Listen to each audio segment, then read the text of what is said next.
Hello, everyone, and welcome back to the Commander Clash podcast, where we talk all things Commander. And this week, we have a special podcast. We are doing the comprehensive white card draw guide for 2025.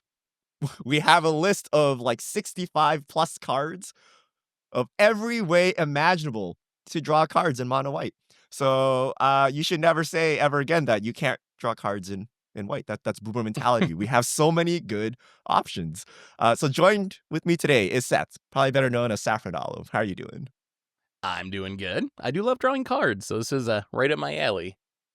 We have Krim, who's all in on the white plan. He's turned his hair Orzhov this week. Yeah, yep. I'm here to talk about one of my favorite things to punish in Commander. And we have Phil filling in. Credits to Yes. YouTube comments. How are you doing, Brewer's Kitchen Phil? Hi. I am quite the card draw connoisseur, so I play a lot of cards on this list. All right. So before we get into today's show is brought to you by Ultimate Guard, premium protection for your trading cards. You can protect all your mono white card draw with katana sleeves. Check out ultimateguard.com. And also Card Conduit, the easiest way to sell your Magic cards. You can skip all the typing, time, and work associated with buy listing, and their curated service lets you send in as many cards as you want with buy list value of $1 or more, and you pay just a 5% service fee. You can use their sorted service where you list and sort your cards and pay only 2%. You get a detailed report and fast payment once your order is processed. Get 10% off by heading over to cardconduit.com/mtggoldfish. So thank you to our sponsors, and it's time for the Ultimate Guard comment of the week. Now, last week we talked about the top cards from Ether Drift. Midnight Monty. It's hilarious when Richard says you have to put this crazy package to make this work when we have all seen his RAM package. My RAM package is very nice. I will have you know.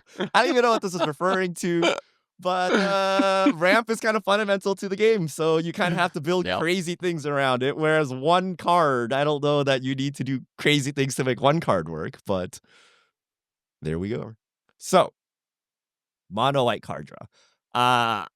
So I want to preface why we're doing this podcast, right? So a lot of people, especially the further back you go on the internet, can't draw cards in white, and this used to be a fact, right? Like white had very poor card draw historically, but Wizards has kind of fixed it. I think in 2025, I personally think white is one of the best card draw colors. If you don't want to say best, it's at least up there. I don't think you should be struggling for cards. I think the reason why people think mono white sucks is like if you take, let's say, like some random bulk cards, like you have 1,000 bulk blue cards and you look at them, probably a third of them draw cards, right? Like divination, like 3 mana draw twos, like kind of these like mediocre like draw effects.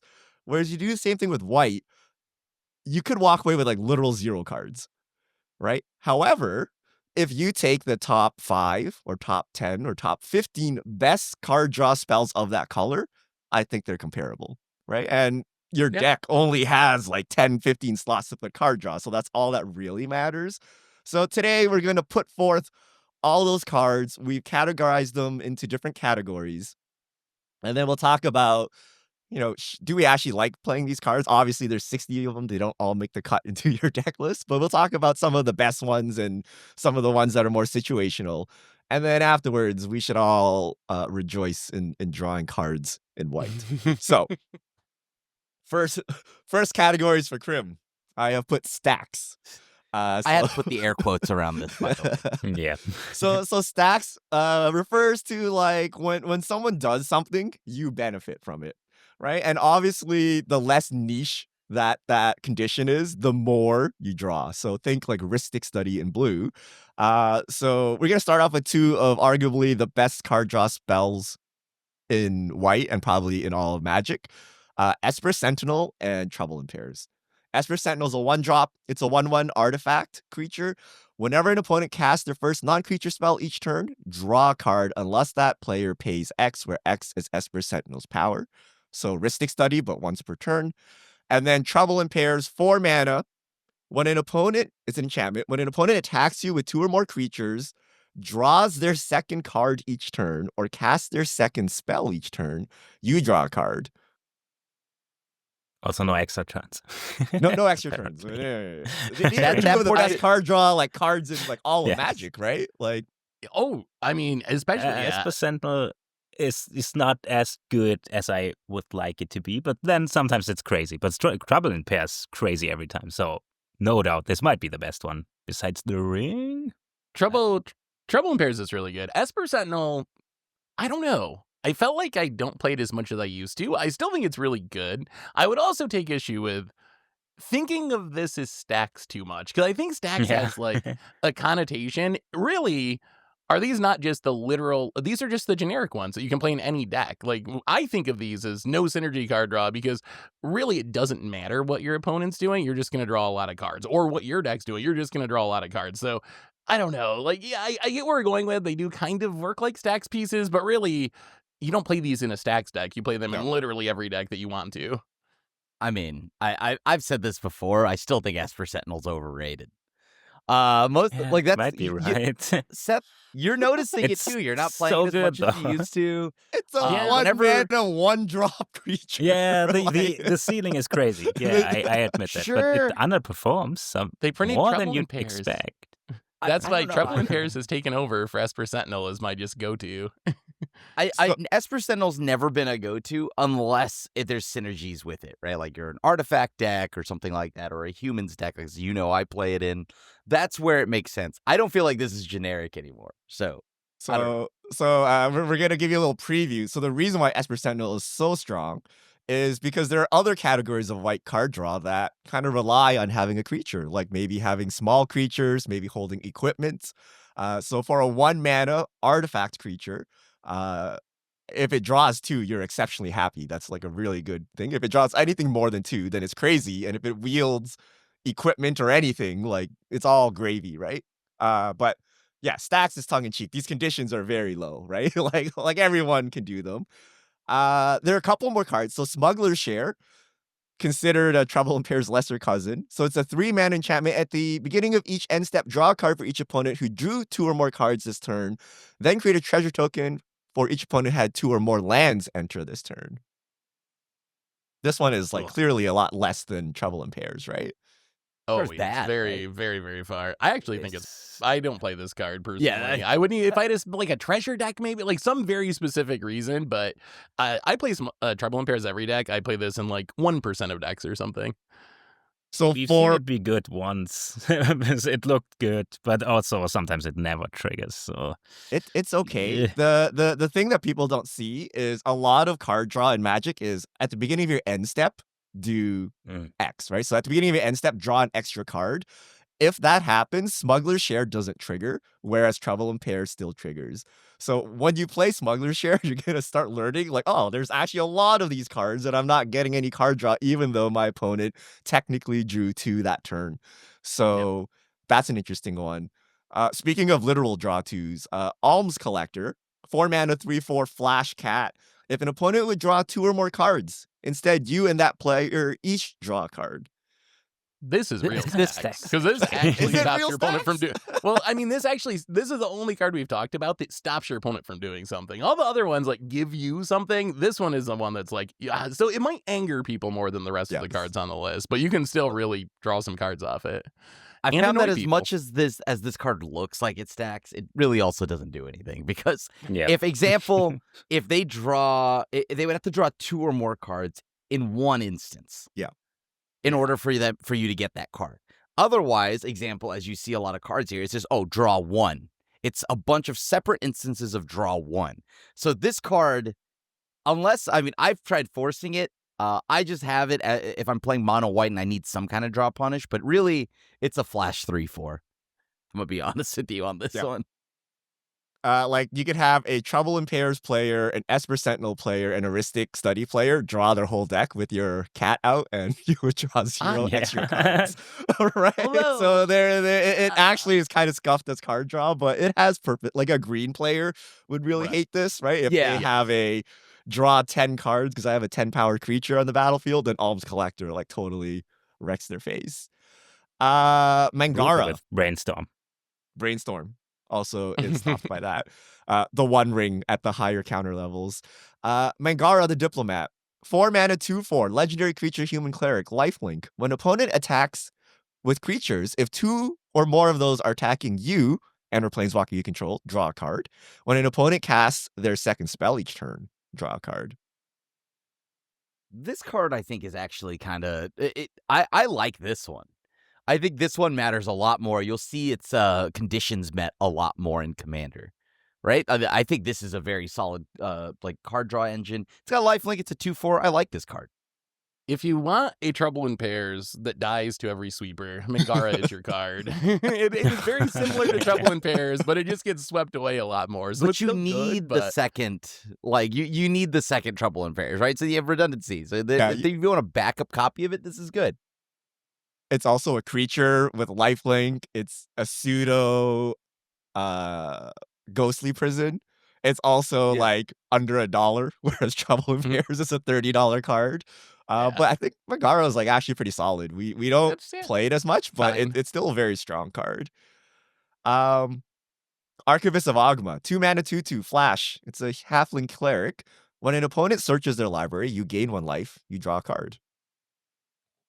this card's got a high ceiling and a low floor. I've seen games where this card pops off and games where it's a grizzly bear with flash. I think it's very meta and matchup dependent. Like, if you're in a play group that's playing a lot of fetches and you have a lot of green players, the card's just bonkers. If you're in a budget play group and not a lot of green players, then the card kind of sucks.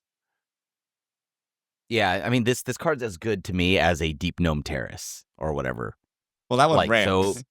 Deep Sure, Neuromancer. but They're like, similar, but yeah. I I guess would the same rather, amount I'd of rather the times. ramp, to be honest with you. But I think if that card is good in your play group, then this card's good in your play group, right? Yeah. So you'll draw as much as that. I actually cut this a lot. So Deep Known Terror. So if I spend 1 card and I get 1 planes out of it, I'm happy. If I spend Archivist of Ogma and I draw 1 card from it, I'm very unhappy, right? So I think Deep Known Terramancer is a great card. Archivist of Ogma, I actually cut a lot, but you can do it. Like if there's a I green still deck play it at a the lot. person at the table, like you'll go burr. But everyone else, I'm like, I hope you have fetch lands, and basically that's it, right? And not like play around it. Yeah. yeah. Oh, wait. Yeah. So you still like this one, Phil? You played a lot. I do play it, but I've seen it fail a lot. I play it with decks that need small creatures, so to trigger other cards on this list. All right. My favorite category, no synergies. So you can slam these cards and literally, I mean, the stacks one is pretty no synergies to begin with, but this one is like literally no conditions to be met.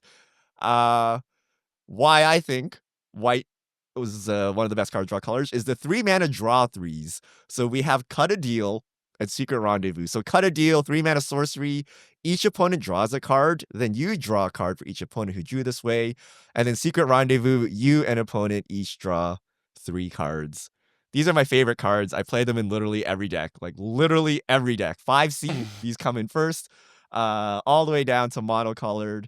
Some of you guys are not as high as these. Where's your thought? Are these good, acceptable, or bad? Where are we?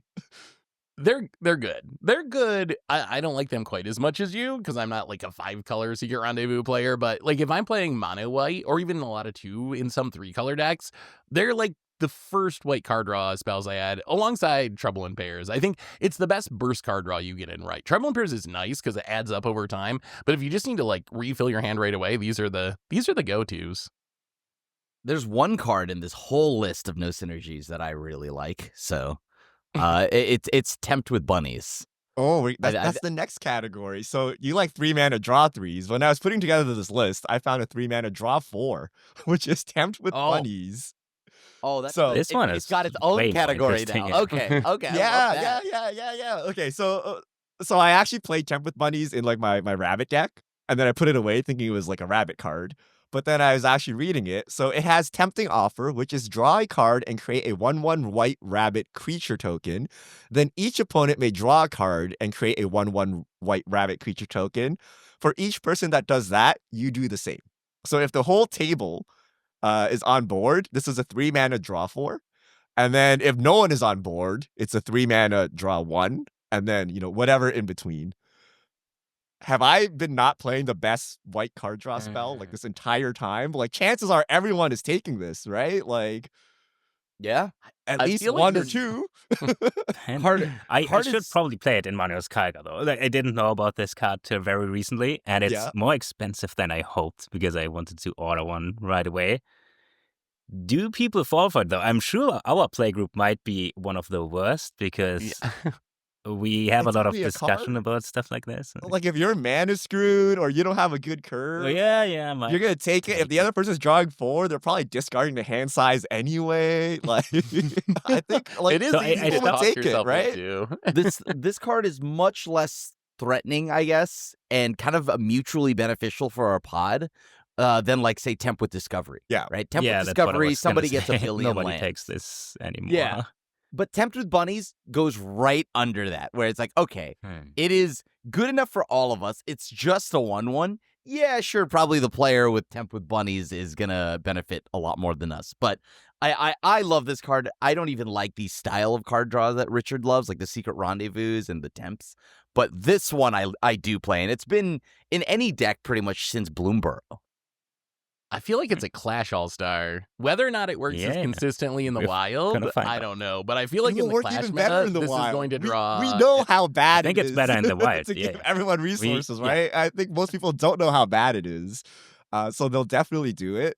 And it makes 1/1 rabbits, which is actually a huge boon because on this list also are cards that draw for tokens and cards that draw for small creatures. So you can get Yep. this to a 3-mana draw 6 if you want. And then the Richard special is it powers up our revelation, right? It puts 4 it puts 4 tokens on the battlefield, ensuring that our revelation or that blasphemous act or whatever is like at a nice discount so that you can just clean everything up after drawing 6. Good point. Blasphemous So- edict as well. So is this in the Secret Rendezvous tier for you now, Richard, where this I is think just so. going in every deck? Like, is it on that level? Unless you guys scuff me every game. So if every game I whip this out, you're like, Richard, have your 3-mana draw 1, make a buddy. I'm like, okay. Nah. Maybe not, but You're I gonna- still think it's not you're bad gonna because draw. the 1 probably triggers like a welcoming vampire, so it's a divination. But I We gotta will play it. test this in Manuel's Kaga. Like, 100% Emmanuel takes it, Skargar, you it's- want yeah, the yeah, token. it's- Yeah, it seems great 2 cards there. at least, and then this triggers stuff, and then, I mean, my friends are greedy. They're always going to take this. They always ramp with Tempt with Discovery as well. So, yeah, I gotta try it out. All right. Here's another 1-mana draw 3 land tax. Land tax, white enchantment. At the beginning of upkeep, if an opponent controls more lands than you, you may search your library for up to 3 basic land cards, reveal them, put them in your hand, then shuffle. Is this a draw Yeah. 3? Like, That's- I mean, That's deck thinning. I get it. I You get don't it. need to draw lands. Like, are lands not like 40% of your deck? So every time you draw a card, there's a 40% chance it's a land, right? So if you want to like do like pure card draw, right? This, you times it by 0.4 or whatever, right? But you need lands, right? Like you need to make land drops. They're still cards. Basics. That's true. It just works differently though, right? Because it's not going to do the like, oh my god, we need a wrath this turn, so let me draw some cards to find a thing that's going to help me. So it is definitely card advantage, but it is also different than the other cards we've talked about because it just like serves a different purpose. But it is strong. That is exactly it. I think Seth nailed it. It is card advantage, but it's not card draw. Mhm. So I don't know. I don't. It's literally card draw. They're just lands, though. That's a discussion to have. When you play this, the number of cards in your hand increase, and your board Yes. didn't suffer then as a result is a- of it. Wait, it so are does- you saying that this town ain't big enough is a card draw spell? No, because Oh it's my your God. your in your board hand and put it in your increases? hand. But you Oh have my more cards God. in Okay. hand. All I right, mean, for you I'm stickers out surprised you there, don't think that. you throw in a scroll rack. Okay, so scroll rack is an artifact. This was like the This is not card. This is not the even- 10 Combos now. years ago tech, right? So scroll rack lets you exchange your hand with your deck, from cards from your deck. So you Okay. can land tax 6 lands into your hand, have a disgustingly large handful of lands, and then swap it with scroll rack. And this is how we drew cards back in the day in mono white. So you can do that if you're really, harping on the lands issue. But think about this. If your opening hand, 1 plains, 1 land tax, 5 other non-lands. Snap keep, right? Mental misstep. That's a much stronger hand than like 1, divination effect 3 lands in hand and like just random garbage, right? Like, so you got to think about it like that, right? Every card matters, and you need to make land drops all the way, you know. But if your hand is obviously that 6 is planes card and a land advantage. tax, this is not helping, right? That is card advantage, Richard. Yes. It also requires you to It play is pretty good. basics. Oh my Oh god. yeah. That's actually why I very rarely play this. Only in Enchantress, basically. Maybe it changes with the new gear hut now, but we'll see. I admit that it's incredibly strong, but basics. At least they can look cool, old border foils and stuff, but come on, how many basics are you going to put in there? Okay, so I actually play the infamous, like, 1 land tax, like 4 basic lands deck, right? Like, I couldn't go you much higher just than needed that. to draw 2 or No. 3 and you're done, right? Like, you don't need to stack up like 16 like planes in your hand. So you could get away with like assigning 3 planes to your land tax.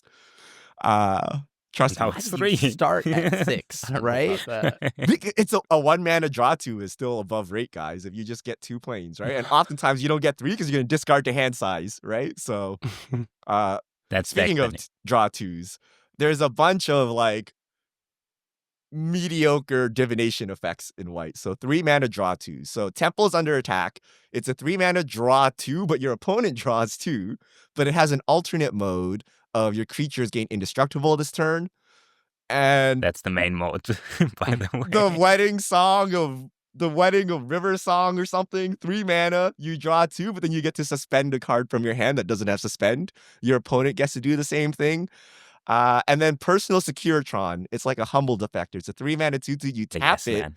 You draw 2 cards. Your opponent draws 2 cards, and they gain control of the Yes Man. And when Yes Man dies, you, the owner of the card, makes 1/1s for each counter on it. Are any of these good? Do you play them? Do you actually play your Temples under attack? I I used play to. it, but I don't plan to draw cards with it. I play it if it's like my. Now that we got the white flare, I can't. Yeah, I don't. there's know if so I many ever like go free play ways it of again, protecting your but- team that you don't need to spend 3 mana to do it, right? That's kind Yeah, of the I hope issue. I never Yeah. draw cards with it though, and I never did so far. I think. Yes lot of Man the- is fun. I mean, Yes that Man one is cool, yeah. I could see playing that one. I don't do it often, but like when I do, it's great. So I should play it more probably. I feel like a lot of those are specific deck cards. For me, like Secret Rendezvous, Cut a Deal, maybe Tempt with Bunnies, and then Land Tax sort of in its own realm. Those are like the good ones. And then the rest of these are like, maybe I'm in kind of a group hug deck or something, and I want a Yes Man, or like maybe I have a theme that works with it, but they aren't staples like Secret Rendezvous and Cut a Deal are for me. How about Wedding Ring? This card is like kind of expensive. It's like $5, and I still haven't figured out how to use it. It's a 4 mana artifact. When it enters the battlefield, if it was cast, target opponent creates a token copy of Wedding Ring. Whenever an opponent who controls an artifact named Wedding Ring draws a card during their turn, you draw a card. Whenever an opponent who controls an artifact named Wedding Ring gains life during their turn, you gain that much life. I got killed by this in Vegas once. Wait, what? You just drew Otherwise, your whole deck to die? Yeah, I think is it EK the editor played with me, and I played Manuel's Kaga, and we both had a ring, and I drew a lot of cards, so he drew a lot of cards, so I drew a lot of cards, and that very And quickly. Yeah, Wedding Ring, I don't really know how to use this card either. I've played it in some like group hug style decks or like weird like two-headed giant team stuff, but like I don't know. Do you jam this in just generic decks as like a Phyrexian arena? Like technically your opponent is going to draw a card each of their turns, right? So you get to draw an extra card each turn cycle. No, The I card never is played sweet. this. And Wait, how do you use it, Krim? What is the secret? Is it good? I mean, I've played it in exactly just one deck, and it was in my Amanatu deck. So I knew that I would just draw cards whenever they would draw it. I didn't mind feeding them cards because I had like Magus of the Moats and Humilities. So whatever you drew, I Yuck. didn't care about. I just used so yeah. I care. Hey, that's my high-powered deck, so I knew they all knew what they were getting into. Wedding Ring is sweet with also Alhammer's Archive. That was something that I had on board with it. And yeah, I mean, it was fun in those decks, but I don't know. I mean, I feel like you could probably jam this more often in the wild, and it'd still be a pretty good time. I think the problem is you can't turn it off. You can't get divorced, Yeah. really. And you probably want to slap it Artifact on the removal. strongest player because they're the one drawing the cards, but then you're just making them even stronger, right? Whereas with Secret Rendezvous, you would target the weakest player, and then that ensures that they only catch up at most. And then if they ever get strong, you just don't Secret Rendezvous them anymore. But the ring kind of just keeps going. So I'm Yeah. like Yeah. very scared to play with it. Risky. Last I mean, card. it gains you life though, as well. You But it get to gains the gain other person everything. life too. Yeah, it's great. Like I just Nobody want a does. temporary advantage and then take the advantage for myself, but this ensures that both people kind of like go up in lockstep, right? Last card is 4 Nox, or Phyrexian Arena. So 3 mana enchantment. It has Vanishing 4. At the beginning of your pre-combat main phase, draw a card. So the way this works out is you actually draw 3 cards starting the turn after you play this. I don't know why it's called 4 Nox. I'm assuming on the 4th knock you die or something and don't hear it. But this is like kind of just Phyrexian Arena with the limit, right? Pretty much, like Phyrexian Arena with a limit. The limit is kind of a big deal, though, especially like you're 3? competing with Cut a Deal and Secret Rendezvous. I guess it depends on how much room you have. Like, I think this would rank below those, but if you want another slower version, I think it's fine. I play Phyrexian Arena, so if you play it on turn 3, it lasts to what, turn 7? That's most of the game. Like, it seems fine. Gonna It's die good in before like that. blink decks if you care about Phyrexian Arena. Oh yeah, you can reset right? it. Proliferate Or decks. proliferate. Yeah. Yep. All right. Have we so seen it yet? I've I played don't it know a if I've couple seen this on times, but I don't think I've actually cast it on camera. Has it been good? I've never actually cast I don't it. know. Like, Yeah, I've I've really never- done it, I put it in the yeah. deck. I'm like, I don't know, it's Phyrexian Arena, right? Because you can like Sun Titan it back, which you can't do for Secret Rendezvous, right? You can blink it, you can proliferate. That's And true. I don't expect my Phyrexian Arena to last 6 turns. Like I expect it to like draw 2 or 3 or something most of the time, and then sometimes it draws more. So most of the time, this is probably on par with Arena. But I don't know. I haven't actually Yeah, gotten I to can see cast that. it. All right. Now we go to the Welcoming Vampire category. And for you boomers out there, this used to be the Mentor of the Meek category. Yeah. So these are usually 3-drop creatures that say something along the lines of when a creature with power 2 or less enter the battlefield, you draw a card and you do it once per turn. And then there's a bunch of these. So I'll just list them off. The conditions are slightly different and the things they do are slightly different, but they're basically the same thing. So Tokasia's Welcome is an enchantment and it counts mana value 3 or less. Rumor Gatherer, you need to have it happen twice in a turn, and if it happens the second time, you get to draw a card. Mentor of the Meek is power 2 or less, but you pay 1 mana for it, and it's for each creature. Enduring Innocence, it's an enchantment, and then if it dies, it comes back as an enchantment. Or sorry, it's an enchantment creature, and if it dies, it comes back, so it's a little more resilient. And then Bygone Bishop is kind of like Tokasia's Welcome on a body, except it investigates, so it makes a clue instead of straight up drawing a card. I think this is the secret to white. This turns your deck into a who's that commander? Tatyova. So Tatyova is a Simic card that says whenever you play a land, you draw a card, and you're like, wow, it's so broken because you need to play lands all game anyway, so you might as well get rewarded for it. All of the stuff in white, especially the ramp package, requires you to play small creatures. So now as you make your land drops, you get to draw cards on top of it. So you're just playing Tatyova in every white deck with these cards. So I It's think usually these once per are turn. kind of Okay. needed. Eh, Not every white deck. I feel like these are like really good in. These are the best card draw in the decks they're good in. But I think there are like you need a bunch of small creatures, right? And I know a lot of white decks You're are right. like that, but Unless you're playing Selesnya, where you're Nah. playing the actual like green ramp, you got to go play your Sand Scouts and Loyal Warhounds and whatever. So you just stick these in with it, right? Do you think that's enough to play it over like Cut a Deal and Secret Rendezvous? Like, No, you you go play with all- For me, it like how usually many of is. those You creatures do play you all need of before you go with this package? Oh, okay, or just play them all. in my paper decks, I They actually trigger each other. yeah. Yes, they trigger Some each of them. other. I play them more on Clash because on Clash I usually play more like creature white decks that ramp with catch up. And then in my personal decks, I usually ramp with spells, and then my Omnath deck is white, but obviously there's none of these in there. And Necrobloom has some of them. I wish Bygone Bishop, that's non-tokens, right? Whenever non-token cast or enters. You cast a creature. Whenever you cast. Yeah, that's... if this was whenever creatures enters... Manius Conqueror. That was crazy. That would be I mean, I think the nice. good ones are Welcoming Vampire to Cage's Welcome and Enduring Innocence. Like, you would play that in literally every deck, whereas Mentor of the Meek and Rumor Gatherer are more geared towards, like, token strategies where you're having multiple creatures enter. And then Bygone, I don't think we play that anywhere. Like, really. It's just bad. Yeah, and maybe like, unless you really if care about artifact the clues, deck, artifacts right? on the battlefield. Yeah, Enduring Ping Innocence 2 by to your far card is draw the is kinda best. rough. Yeah. I think, of all of these effects. Which one? Enduring Innocence. Enduring Innocence. Yeah, Enduring Innocence survives the wrath, right? So you get to do it again. I think in Welcoming Vampire for sure at the top. Generic artifacts. So we include artifacts here because artifacts are part of the game. The One Ring, I don't think we need any introduction. It's a $60 card for a reason. Indestructible, gives you protection when it enters. You can tap it, put a counter, draw a card for the number of counters on it, lose life during the thing. Good thing in white, you can gain life. Undisputed, like probably best card draw. Busted.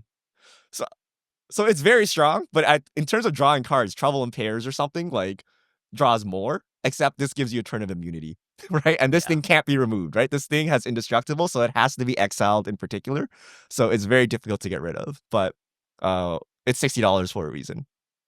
And you die to it sometimes. Not often, but it does happen. Should we go? We'll go with Throne of Eldraine.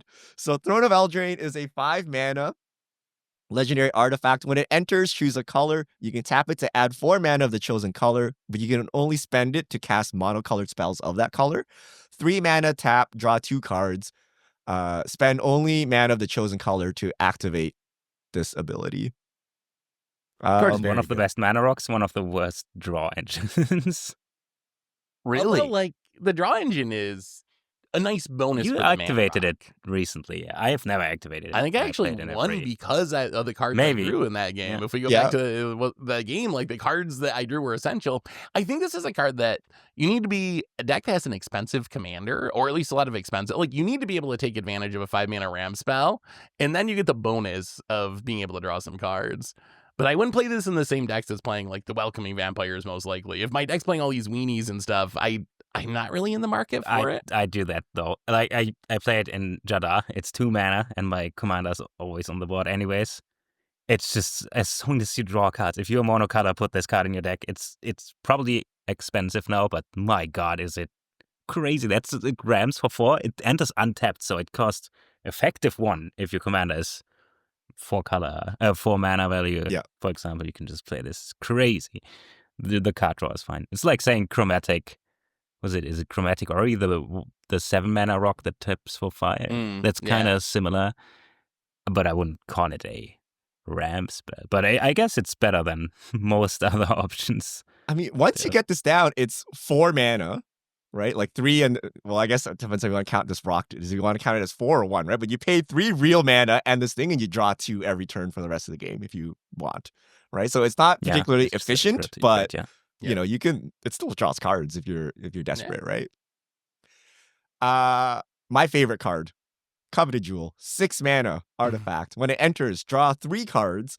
Tap to add 3 mana of any one color. Whenever one or more creatures an opponent controls attacks you and aren't blocked, that player draws 3 cards, gains control of Coveted Jewel, untap it.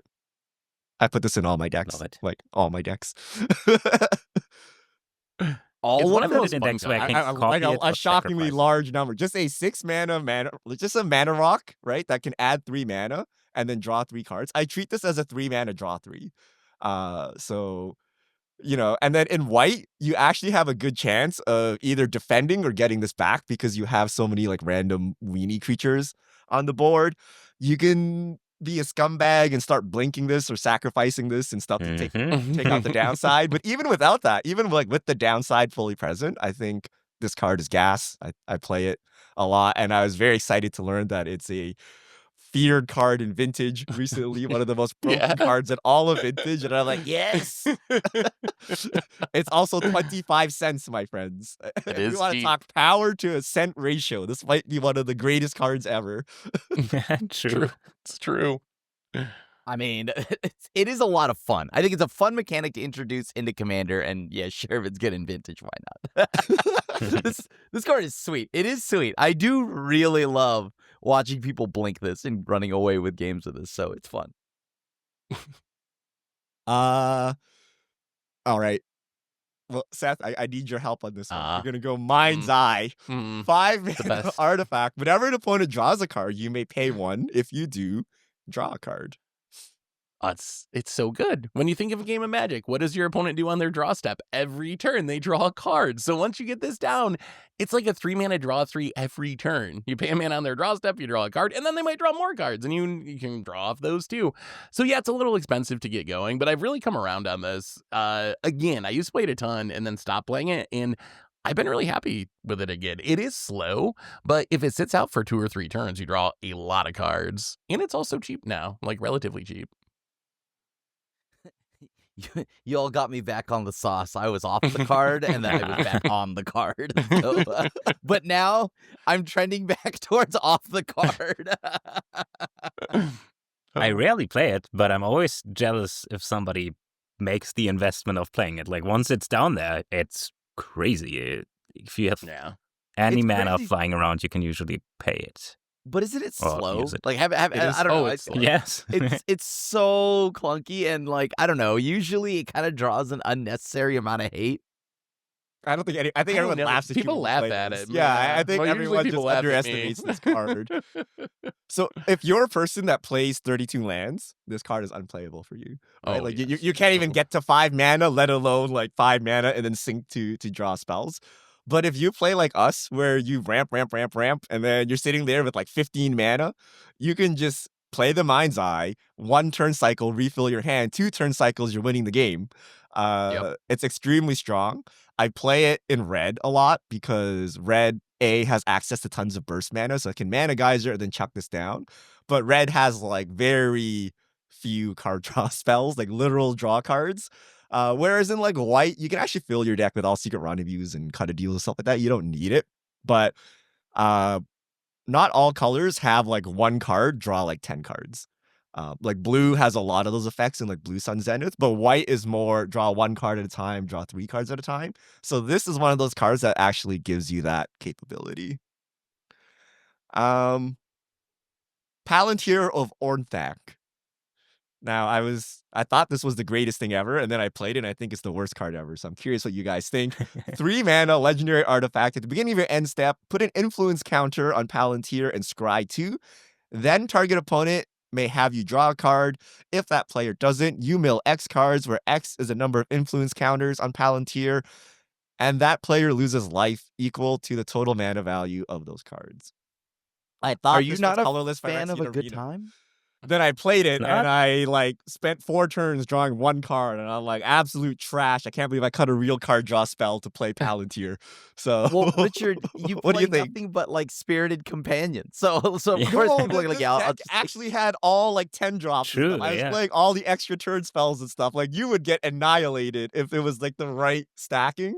But Sure. people, Didn't Seth take call like your 20 bluff. damage? Like it does deal a lot of damage. but I wanted to did- draw yeah, need to cards, make not sure you deal need to damage. do damage. Bill. Yeah, I know. Yeah.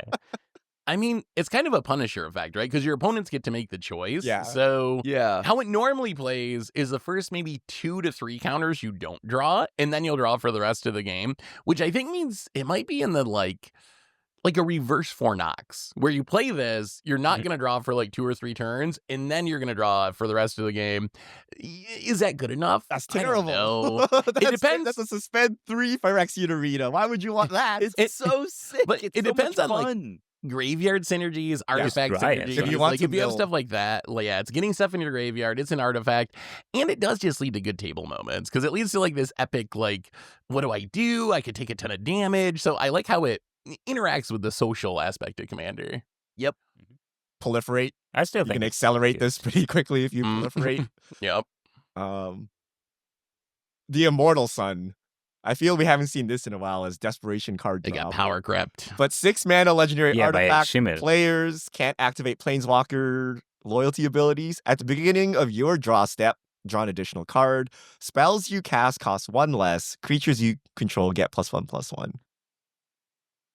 When this It's first cool, came out, but I oh, good. Oh, yeah, so I played this sometimes just as 6 mana thing that gives me card advantage. The thing that makes it cheaper is also cool, but I switch it out for Shimmel usually, the thing that discovers and makes your stuff uncounterable. That seems a little bit, it's at least more fun. When this first came out in Ixalan, I played it in almost every deck. This was kind of like my super expensive Phyrexian Arena for white, but that was like 7 years ago now or something. And since then, we got all the Secret Rendezvous and the One Rings and Trouble in Pairs and Esper Sentinels. So now it just like doesn't make my list hardly at all. Like I feel like we have too many good options now for this one for most decks. I think it still does work, right? Because you still Yeah. get the mana reduction. I think the card, like, it's not a great card draw engine, I'll admit, but like it is at least the reduction. It's a little bit of everything. So I still occasionally play it. It's cool. If you can cheat does this out turbocharge somehow, your deck, like yeah. improvise synergies or some kind of tinker effect or something, it becomes reasonable. But if you're just fairly playing this on 6 and pumping your team by 1, like it's like not as good, right? All right, so let's get equipment. This used to be like where white card draw started and stopped. Skull Clamp. 1 mana. Great. Equipment. Whenever equipped creature gets +1/-1, and then whenever equipped creature dies, you draw 2 cards, equip 1. So if you have a lot of 1/1 tokens, you first pay 1 mana to cast this, then you pay 1 mana to clamp your token, it dies, you draw 2, and then you keep doing it, and hopefully you get somewhere. And then because the times were dark 15 years ago, we would just play this for value. You would just throw it on your solemn and be like, yo, block. Kill it. Someone kill it. Kill it. Oh, Draw God, cards. yeah. I feel we don't do that anymore, right? We have enough I cards still that we do don't do that. But if you play a token deck and you make 1/1s, Skull Clamp, gets included, right? This is still one of the best card draw in token decks, right? Oh, yeah. Yeah. If you got a lot of 1 toughness creatures, this card is so busted. Like, still so busted. Also, if you have since Urza Saga, I do play this. If I have one other Urza Saga target and play a lot of creatures, I just throw this in there for value. It is still It is a good saga crazy. target. You can get it with the new Gear Hulk. What do you clamp? Oh, them? Your constructs are too big. No, The Solemn. I don't In case they clamp. die. The Solemn, just Solemn. And Oh make my them- god, you're gonna really put it on the make them solemn and hope attack to Gotta get that value. All right. I think Mask of Memory is probably the actual best card draw. Equipment. So 2 mana equipment. Whenever equipped creature deals combat damage to a player, you draw 2. If you do, discard a card. And then equip 1. So cheap to cast, cheap to equip. You get to see 2 cards and then choose 1 out of them. Best card draw for equipment decks, I think. Like, as far as equipment itself, like, it's so good. Draw 2, discard 1's really, really powerful. And you can just keep doing it every turn, and it's super cheap to equip. So any equipment deck, I'm throwing this in. Then we have like pseudo Mask of Memory, so Rogue's Glove. So it's a 2 mana equipment, equip 2. When you deal combat damage, you draw 1 card. Sword of Fire and Ice, 3 mana sword, equip 2. Classic. Pro red blue, get +2/+2. Fell off. When you hit someone, you draw a card and deal 2 damage to any target. And then Glimmer Lens, when equipped creature attacks with at least 1 other creature, you draw a card. It has 4 Mirrodin, which is kind of like Living Weapon, and then it's a 2 mana equipment with equip 2. How do So you the rank question these is, things? Are these Mask of Memory levels under? Do you play No. any of these? Where are we? No. No. So, I mean, I think the question is, how many of these do you want in your equipment deck? I think that Mask of Memory is S tier. Like, that is the card draw equipment. I would say Sword of Fire and Ice is also playable, and I still play that as like a second card draw equipment in some decks. I think Rogue's Gloves, Glimmer Lens, you got to be some sort of like a Kemba deck that cares about the number of equipment you have. Like, you really got to, like, not even just be an equipment deck, but you got to care about the specific, like, having a ton of equipment on the battlefield to get to that level. I think those are, like, kind of unplayable in most decks. Yeah.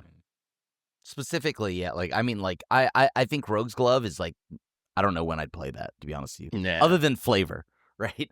But Sword of Fire and Ice, I will say, though, is quite a drop-off from Mask of Memory. That's like that's the number 2, but it's a big drop-off, because all you're doing now is you're playing it for the protection of the colors, because I don't think it's a real card draw engine either. The difference between 1 equip and 2 equip is so much in an equipment deck. Like, that's the biggest downside of Sword, I think, is 2 to equip gets clunky.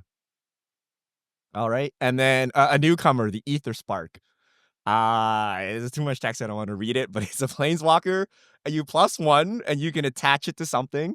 And then when you hit someone, you get loyalty counters, and then -5 lets you draw 2 cards. Do we use this as a generic card draw? -10? What does -10 We have do? Okay, fine. -10, add 10 mana of any one color, and then when you deal damage, not to a player, but like any kind of combat damage, you add loyalty counter equal to the amount of damage. Is this a better Mask of Memory in any way? I We haven't actually seen think it yet. this card might be cracked in Commander, but it's like stone unplayable in current Standard. But like, I think this card is really good in Commander. Because what's the problem with Planeswalkers in Commander? We just hit them, and then they go away. This is attached, so now it's a lot more resilient. It is just another fancy artifact, so it'll die to all the same artifact things, but this is really nice. And it adds a second step if they go, okay, I kill your creature, and now I can swing into the Ether Spark, right? Sure. But like, I think its upsides are there. It's pretty good. So we're recording I'm this at the so worst time curious. for Ether Spark, because we just had early access day yesterday, and we had to try Ether Spark, and I came away from that feeling like this card is stone unplayable. Like, it was the biggest underperformer out of any card from Ether Drift I played. Like, it was either stuck in my hand, or I had no creature, or they just abraded it when I went to equip it. Like, every time I tried to do anything with this card, it went wrong. Maybe it'll be different in Commander, but it's trending down for me. I was kind of high on it, and now it's really trending down now that I played with it a bit. But that's the perfect sign of a Commander card, right? That might be Unplayable Commander in is 60 the home. cards. Yeah. Right? But all-star in Commander. And Not this gonna get feels abraded like as much, that. at least. The problem I is definitely it takes, abraded people. it takes a whole turn to equip. Like, you can't equip with mana and attack. I mean, you can attack, but like, you can't draw cards that same turn. So if they just remove the creature, then you guys spend another turn equipping. And if all you're trying to do is draw 2 cards, you're so sad. So I feel this might be But just you worth it as a also- combo piece to -10, like, win the game. Like, you might go through all the hoops to do that, but as an attempt to do Mask of Memory in a more value-y way, because you have this Planeswalker, I think it's probably like significantly worse. Unless you actually have like Brass Herald, or all those things that equip for free, Sigarda's Aid, like those kind of things. Even Sigarda's Aid is not good enough. Like, it has to be like a tap equip. Like, some of the cats do it. There's a artifact Or creature Pure that does Steel. it. Pure Pure Steel's pretty Steel. good. You just move it around. Yeah, Pure Steel would be cracked with this, I think. But without those, I think this falls short. Whereas Mask of Memory doesn't need any of that support. But I think the upside of this is way better than Mask of Memory, Yes. right? Like, it's True. so much better. It would be So- too They make turn it if work you're if it's allowed gonna to be free strong. fire with this, and then the threat of alt at any time, right? Which you only need like a 2-drop, like a 2-power 2/2 or something to alt with this, like, pretty quickly, if it's not interacted with. So Yeah. it's not hard. Okay. My favorite category is Spirited Companions category. So these are 2 mana creatures that like draw a card when they ETB. You have a wall, which is like a 0/4 Wall of Omens. You have Ambitious Farmhand, which draws a plains but can flip into something with lifelink. You have my favorite Sky Scanner. It goes in all colors. You can draw a card. So the reason why they're so strong is that if you have blink synergies, you can blink your whole board, draw like 1 billion cards. But you have a Welcoming Vampire in the battlefield. Spirited Companion is now a 2-mana draw 2. Right? And then you put a And body on the battlefield, which you can then Yep. get clamped or hold your Mask of Memory or whatever, Yep. right? So there's a lot Yep. of synergies here that the cycling creatures, I guess, like, actually overperform. They don't just cycle. You guys never play these things in the same extent I do. What is your opinion of these Spirited Companion cards? If they don't have synergies outside of their just, I'm going to pay 2 mana to draw with them, I don't want them. So like Spirit Companion, I play it in my dog deck, right? In Inspiring Overseer in my Angel deck or my Flyers deck. That's it.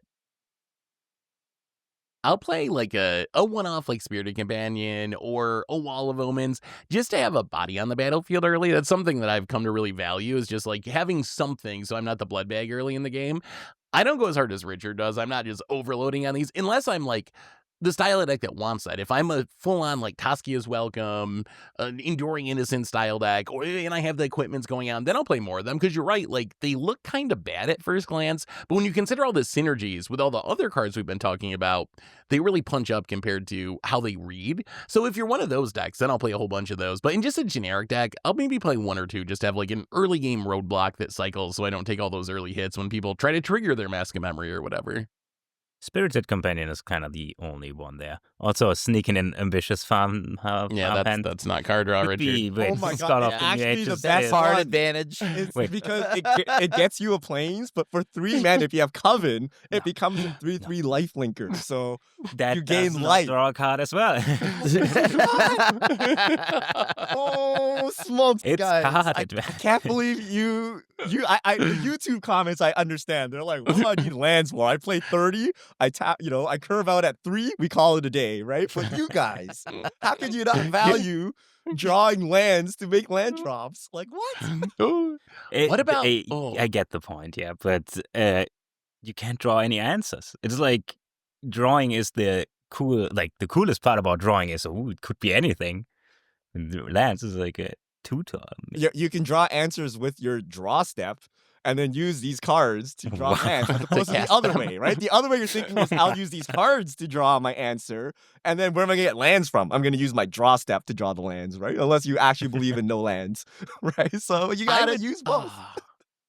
I mean, I think the cards are good. I just don't really think of them as card draw. Like, if I'm telling someone you need 10 card draw spells in your deck, I don't know if I count Ambitious Farmhand as one of those 10. Oh my God.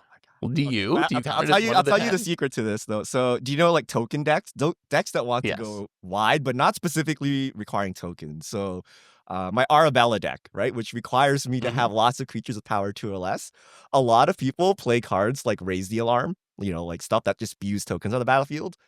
I actually never play those cards. I just load my deck with Spirited Companions so that I can fill the board at a slower rate than, say, Raise the Alarm. But then I also have 7 cards in hand when I'm done. And, I've actually drawn my finisher and done whatever. Whereas you might raise the alarm 3 times, get wiped, have no cards, have no board, and be done. Done. So I actually really like playing Spirited Companions when you need to go wide, but don't specifically care about them being tokens, just having bodies.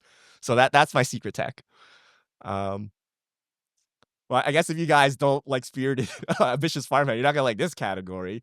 We got bounce lands. Yeah, I know. I read saw it. that. Bounce lands Yeah. are required for you to play your catch-up ramp in 1. We got Arid Archway, Gilda's Commons, and Karoo. So these are lands that need to be tapped. They add 2 mana, but they require you to return a land from the battlefield to your hand. So people are like, well, you can reuse your MDFCs, your channel lands, get a second use of utility lands. But I play these to just literally draw the land so I can make another land drop. Strongest hand you've ever seen is 1 plains, 1 bounce land. Once you can rendezvous just random other non-lands, right? Because the bounce land draws the card to let you keep making your land drops, right? I mean, it bounce is lands are great. insane. Yeah, they're very good, but you're kind of saying bounce spells are draw spells. We're back to this town ain't big No, enough. We're back to because this town ain't you big progress enough. the board. I know, I get the Increase point. the but amount of mana you can generate. you can even Just draw get spells if destroyed you by a bounce strip mine. Okay, MDFCs. that's the downside, right? I mean, they do have a point. That does kind of. Yeah, it does kind of track, but still. They are really good. They're essential in what, like you said, because of the catch-up ramp. And then they are really the card advantage does matter. We can quibble over whether it's technically card draw, which is probably a silly thing to even argue about, because it is putting an extra card in your hand. So it's generating card advantage, which is really powerful on a land. So think Asusa decks, right? The Asusa is a 3 mana green creature, or Miku, if you will, Krim, that lets you Thank you. play I know that card. 2 All right. additional land drops. And the surefire way to lose is the Miku player has a single bounce land, right? Because they keep playing the bounce land, returning lands, and then because they drew a card, they can play that land again and like max out on the land drops, right? you can take advantage of that play pattern even if you don't have Miku, right? By just playing a bounce land, right? You're obviously not going as fast as them, but you're still doing the same concept as them, right? But and then you also need these for your catch-up ramp. So like you might as well put them in anyway. Okay, now we get to the garbage lands that draw cards. We have War Room. These are the garbage lands. We have War Room, Minas Tirith as like almost playable, and then Fountain Park, Arch of Araska. So War Room, untapped colorless land. You pay 3, tap it. Pay life equal to the number of colors in your commander's color identity. Draw a card. So that one, you just pay a single life if you're mono white. Minas Tirith, it enters tapped unless you control a legendary creature. It adds white. Then you can pay 2, tap, draw a card, activate only if you tap to 2 or more creatures this turn. Fountain Port does a bunch of things, but the 2 mana tap to sacrifice a token, draw a card. So if you're a token deck, you can use that. And then Arch of Araska, if you have the City's Blessing, 5 mana tap, draw a card. I play There's also none of the these. one that draws if a creature has power for. Bonder's remember the Enclave? name. Bonder's K, Enclave. Yeah, this one Bonder's I think so. That's I a do 3 play mana Fountain tap, Port. right?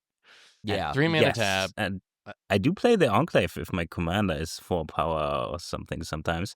Fountain Port is sick though, you gotta say. Whew, this one's It crazy triggers the good. Caretaker's talent. I actually Yep. agree with Fountain Port, I Phil. think, Like, I think Fountain Port is actually just a banger, especially if they have token synergies at all, which it's not that hard in white to have some token synergies, especially since it can sack random, like, clues and food and stuff like that, too. So I think Fountain Port's really good. War Room I still kind of like in mono white. The rest of them, Arch of Araska is, like, unplayable. Minas Tirith, maybe if I'm playing a bunch of cheap legends, but I'm kind of not, like, super high on that card. I am Never so high on activated it. Fountain Port. Card is so good in almost every commander deck. I think it is phenomenal. Then why don't you like Minas Tirith? It's the same thing.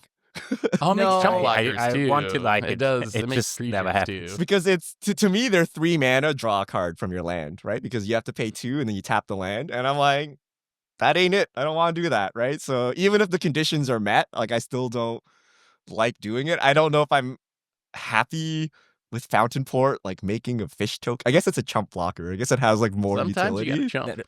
Sometimes it triggers a chain reaction of triggers, and But tap I'm to certainly not activate the excited fish. to It play It this triggers also card. makes a treasure.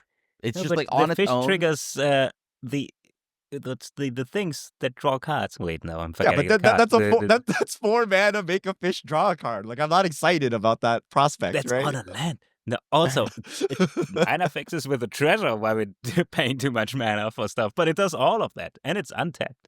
Yeah. It's untapped. Honestly, Crim's right that treasure mode's actually like a sleeper on this card. The more I play this card, the more I realize that making a treasure is actually super powerful. When do you have time to pay made 5 mana to treasures. make a treasure untap? when you're Untapped. planning for Late a game. few turns later, You're right? setting up Like for the future, that big Yeah. turn. I am shocked. I can get behind the fish. I don't know if I can get behind the treasure token. Like even if you had a Magnus Calgar or something on Battlefield, I'm not sure if I want to be doing this at all. Whoa, trust okay. me. that treasure mode's an all-star. You gotta just get it. You don't sleep on it. I get it in standard. Standard this is great, but I don't Not know in about standard. I'm commander. talking commander too. Okay, we're gonna go archetype specific. So everything so far has kind of been like basically generic, right? Like you can fit them into most decks. Now we're gonna talk about stuff that's like very archetype specific. We're not gonna cover every single archetypes, but like the more general ones that you're gonna find in white. So white, the color of life gain. We have Dawn of Hope, 2 mana enchantment. Whenever you gain life, you may pay 2 mana if you do draw a card. But you can pay 4 mana to create a 1/1 white soldier creature token with lifelink. This card sucks, right? Like, isn't paying 2 for 1 card actually really bad? Like, even in life gain, Unless I don't it's play a this clue. card. To be honest with you, in the life gain deck, I used to wouldn't play look it. at the first ability. I I'd look at used, the 4 I mana. used to. The 4 mana ability is more useful than the first Yeah, I think. passive. Yeah, I it's mean, just too much it's double mana. the rate of Mind's Eye, but you can put it down on turn 2. Like, so for the first couple of cards, you're more efficient than Mind's Eye, but eventually Mind's Eye, is more efficient. All right. You gotta And gain a lot life of times as you well. have to do something to gain life. Like, Yeah. a lot of times you have to spend mana That's to true. trigger something to gain life and have 2 mana left over. So I found a lot of times, like, it's just hard to have the mana when I need it to draw with that card. All right. How about Well of Lost Dreams then, Seth? 4 mana artifact. Whenever you gain life, you may pay X, where X is less than or equal to the amount of life you gained. If you do, draw X cards. This is the one. Like, if you want a card draw in your life gain deck, because then all you need is your Soul Sister. You play some random creature, and you just draw a new hand right then, and you don't have to worry about having 2 mana left over here and 2 mana left over there like you do with Dawn of Hope. So I think this is like S tier life gain card draw, as good as it gets. Mm-hmm. Yeah, this is the life I agree. I don't know why everyone's so high on this when they're like, Mind's Eye is garbage, when they're like so close, right? Like Mind's Eye is 1 more mana.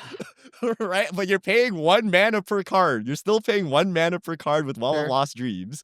It's more bursty because you could theoretically gain like 4 life on your turn, draw 4 cards, and then use them. But they're like so close. But people are like, Well of Lost Dreams, S tier in life gain, Mind's Eye, complete and utterly unplayable trash. So I don't get it. They're so similar. They're so similar. The Gaffer. This card is cracked, right? 3 mana, 2/3. At the beginning of each end step, if you gain 3 or more life this turn, draw a card. So if I Phyrexian Arena on a body for life gain decks. Also works with all of your, your welcoming vampires. I think this is a sweet card in life gain decks. Oh yeah, really good. I like this one. All right, let's move on to enchantments. Things that reward you for playing enchantments. So we have actual literal Mesa Enchantress. So 3 mana, 0/2 creature. Whenever you cast an enchantment spell, you draw a card. Core Spirit Dancer, 2 mana, 0/2. Whenever you cast an aura, you draw a card, and then it gets pumped based on the number of auras you've attached to it. Oh wait, what is this? Sage's Revelry, 4 mana. When it enters the battlefield, draw a card for each aura you control that's attached to a creature. So burst card draw based off enchantments. Pearl Ear Imperial Advisor, 3 mana, 3/4. That's some good stats. It has lifelink. When you cast an aura spell that targets a modified permanent you control, draw a card. Or then enchantment spells you cast have affinity for auras. And then SRAM, 2 mana, 2/2. Whenever you cast an aura, equipment, or vehicle spell, draw a card. These are all insanely cracked in their archetypes, right? Yeah. If you're playing an Enchantress deck, you probably have literally every one of these in your deck. They're all very, very good in that archetype. Sage's Reverie is one of those rare cards that it's like draw 10 cards in one go in white that we're talking about, right? It's so good, but you can get blown out so hard. There's risk. The ceiling is like way up here, and the floor is like it's very sad and low. All right, those are enchantments. We have artifacts. So Pure Steel Paladin, 2 mana, 2/2. Whenever an equipment enters the battlefield under your control, you may draw a card. And then if you have 3 or more artifacts, equipment you control have equip 0, as long as you control 3 or more artifacts. Crazy. I mean, that card's a staple. The card's a staple, in any artifact deck. Is it? No, it's an equipment. It has to be equipment. Any equipment. It has to be equipment deck. It's one of the best cards you have, And then we have Lo'Sheel, 3 mana, 2/4, legendary creature, Artificer, Elephant. Prevent all combat damage that will be dealt to attacking artifact creatures you control. When 1 or more artifact creatures enter the battlefield under your control, draw a card. Only once per turn. So Welcoming Vampire is all-star in every artifact deck. Even that, I don't know if that's quite true. Because is it? Artifact creatures. Yeah, it's so good. But it is. So I play 2 very different decks where in both it's crazy good. It's the General Ferrous Rockrick makes artifact tokens, so you swing in with them. They're also big, so it's good. And then the Esper Urza is also. So you gotta be artifact creatures, but once you fill this niche, this one is like, it's almost on the nose how much synergy there is with these decks sometimes. Like, that's very new design. Like, in this deck, this card is super cool. And it is. Too bad. No power restriction, so you can make your 8/8 constructs no problem and draw cards, whereas Welcoming Vampires Weeping. It's also a legitimate body. It's like a 3 mana 2/4. It blocks. That's not bad. It's not bad, right? It's got a butt. That's we go to Phil's favorite category, tokens. So Caretaker's Talent, 3 mana enchantment. When 1 or more tokens you control enter, draw a card. This ability triggers only once each turn. you can pay a single white mana when this class becomes level 2, create a token that's a copy of target creature you control, and then 4 creature tokens you control get +2/+2. Now, I used to think this was for token decks, but Phil plays this every week to great effect. Is this a generic staple in mono? Like, Not is there quite, enough but incidental token creation that you can just play this freely, or is it still for token decks?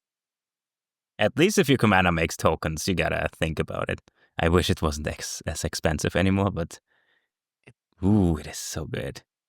I don't know if we make enough incidental tokens. Yeah, Like, it always not looks really. impressive when Phil plays it, but I still think that Phil usually has some amount of token synergies. He doesn't just like throw it in a random deck. A lot of his decks have token synergies. So I don't think you need like to be a full-on hardcore like Reese the Redeem token decker. You don't got to be like hardcore tokens, but you do need to have like a reasonable amount of tokens to make it work. But when you do that, the card's insane. Like, it's such an amazing engine. It is any token, so it's not just Yeah, creatures. it's so you not can make creatures. Yeah. treasures of Smothering to use. Tithe, and yeah. Oh god, yeah, that's disgusting. The best combo is like Smothering Tithe or was it like Illustrious Wanderglyph or something? It's like a Oh yeah, yeah. 5 mana 2/2 that like makes an artifact creature on everyone's upkeep for you, right? So Oh. Mhm. you turn Caretaker's Talent into a Trouble Pairs while you have an army in the can like, brewing up right here, and then you can overrun it further. So once you have the City's Blessings, those are 3/3s, and then you can pay 5 mana to get to the level 3 and give them +2/+2 as well. Like Fountain Port. So good. I mean, you can spend your It's whole very good turn with drawing Fountain one Port. card with Fountain Port. I'm gonna take Sounds 4 good to me. I cards a could turn do it cycle. whenever. By the way, A Fountain Pot is legit very good to trigger this in other turns. Like, once you're in the late game, I don't mind paying like 3 mana. Oh, let's say 4. But then draw a card, make a blocker. Benny Brax, Zoologist, 4 mana 3/2, legendary creature, elf druid. It has Convoke, which means you can tap your other creatures to help cast this. At the beginning of each end step, if you create a token this turn, draw a card. Now, Phil, you play Caretaker's Talent everywhere, but I haven't seen Benny Brax come out Played in the same way. same deck. Aren't they the same Yeah. card? Like, one's a creature, one's a thing. Like, is there a difference? Does something make one Caretaker's better than Talent the is a other? bit better, I think. Like, Benny Brax dies in a board wipe for creatures, so I don't play this one as much. I do play them in similar decks, though, and I do like both of them. it's yeah, wild Cuts on because this list, yeah. I think Benny Caretaker's Talent Brax just does more stuff. is Mhm. overrated, right? It got a lot of love at the. I don't really know if you all remember how much hype this card. Oh, yeah. And then now, I don't feel like I don't see it. I just don't see it anywhere. Do you think that was partly because we hadn't gotten the full run of like card draw yet? And when this came out, it was like, oh my God, we can like, that's really good card draw in way. So I feel like maybe it was a product of its time, and we've just gotten so much more since then that it's not as exciting as it used to be. But I still think in Time a was like token 2 deck, you weeks. play this like every time, right? Like, it's still Do got to you? be worth it in a No. token deck. So I- you don't think I I don't token deck? even- for the. I was so hyped about this. I put it in every deck, and it was so underperforming. And even now, when I build a token deck, I'm like, I'll actually just take Secret Rendezvous over this, right? Like, That's you literally need like Smothering Tithe, which we have banned in our play group, or like Illustrious Wanderglyph, Yeah. then this goes hard. But if on your turn you're just making like one token, it's like so slow and bad, right? Like, I'd rather just play like a cut a deal or something, right? So Nah. it requires a specific setup of making tokens every turn. And it's like a very specific niche to do that. But I don't know. You guys tell me, do you play this in every deck? I don't do it anymore. I don't Not play a as lot of much token as decks, Pretend. so I None guess of my I guess token I don't decks know have because I this. just haven't played that many token decks. None of my Ooh, token Grimm's decks have token decks, this, though. and Do you have all of Caretaker's them Talent? have Caretaker's Talent. Oh yeah, for sure. Caretaker's Talent's gas. Interesting. How about Idol of Oblivion? 2 mana artifact, tap, draw a card, activate only if you created a token this turn. I mean, It does something this else. this is like original, like the card engine, card advantage engine for token decks. But like, I'm slowly just not that impressed by this card anymore. It's crazy to say, but I think Caretaker's Talent's also better than this. This one I think you gotta still play though, right? I mean, Yeah, I'm a sure, Phyrexian sure. Arena believer, so because I'm a Phyrexian Arena believer, this is just Phyrexian Arena and token decks. Like it's pretty hard in a token deck to not draw a card every turn with this. So I think it's worth it as a backup to Caretaker's Talent. I play it a lot. It's a as well. fine backup. I mean, yeah, like I don't think it's like outright awful, but it is getting dated. It is slowly like I never thought this, but in deck building now, I do look at it. I'm like, ooh, do I need that? I like that it costs no mana. cut it. That's the biggest It's upside compared to colorless some as of the well. other options. It's just like tap it and do it. You don't gotta have any mana left Yeah, that's over, fair. and it is colorless. This is where I don't get the synergy versus staple argument. So people look at this like, I make tokens, so I'll draw a card, right? I'm like, okay, that makes sense. But at the end of the day, even if everything goes right, so you slam this down, you make a token every single turn, it's only Phyrexian Arena, right? Phyrexian Arena Right. is like on the cusp of playable, depending on who you ask, right? Like even me and Seth, we're like, it's just like barely there. Now you're Yeah. like, it has a chance to fail some amount of time. I'm just gonna take Cut a Deal, right? I'm just gonna take Welcoming Vampire and put it in my deck. So I actually like don't play Idol of Oblivion even in my token decks, right? Like its ceiling is Phyrexian Arena, which is like not For 2 something like mana. incredibly. I very don't like achievable. Arena. It's just one Phyrexian mana cheaper, Arenas- right? And like Arena is like okay, like it's maybe you can say it's good, but this is conditional. Right? If I play Idol of Oblivion, next turn I play, I don't know, Smothering Tide or something, right? Like Smothering Tide's not a good example. Trouble in Pairs. I skip the turn of drawing, right? Yeah. Like, you know what I mean? Like, you may not be curving out and making tokens every turn. Maybe one turn you need to Wrath. Maybe one turn you need to Ramp or whatever. So it's not firing every turn as if it's actually a Phyrexian Arena, right? So I don't know. I think it's questionable. So we'll see how it goes. This used to be a pillar back in the day when you were desperate, but now you're like, there's just so much good card draw. Like, I'd rather just temp with monies rather than play this. It does work really well with Caretaker's Talent though, because Caretaker's Talent copies tokens and it can also make that big token. So there is some upside. I think it's still good. Okay, I don't think anyone's paying That's 8 mana to bad. sack it to make a 10-10 Yeah. No, that's non-evasive bad. Eldrazi. But it triggers Caretaker's Talent. You draw a card.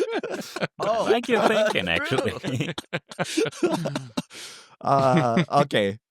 Things that care about We creature got types. one more here. Oh, we got Sorry, one more? We got Throw it in. Stuff of the Storyteller as well. Oh, what does that do? That's kind of It's a almost 2 the same mana. card. It's white. Yeah, it is very similar. It's a white and a colorless. When it enters, you make a spirit token, and then whenever one or more creature tokens enters, this gets a counter, and then for 1 white, you can remove a counter and draw a card. So it triggers itself for 1 card draw for 1 white. It really sucks that you have to play for it. Oh, you got but I paid still mana, play it. though. Oh, Yeah, but it makes a token as well. So the token triggers something, and then you make tokens. So it's usually you can draw a card whenever you have the mana left. That's do you my like take. this? Do you For play 1 it, mana. Phil? This, Oh, this I do is- play it, yeah. This kind of is in the early game a Spirited Companion, right? Like Yeah, you pay 2 kinda. It's mana, close. you get a 1/1. I The mean, only creature tokens. which You, kinda- you don't draw a card, though. you do if you, You could. spend the mana. That's I guess like it's a 3 3-mana Spirited Companion. Yeah.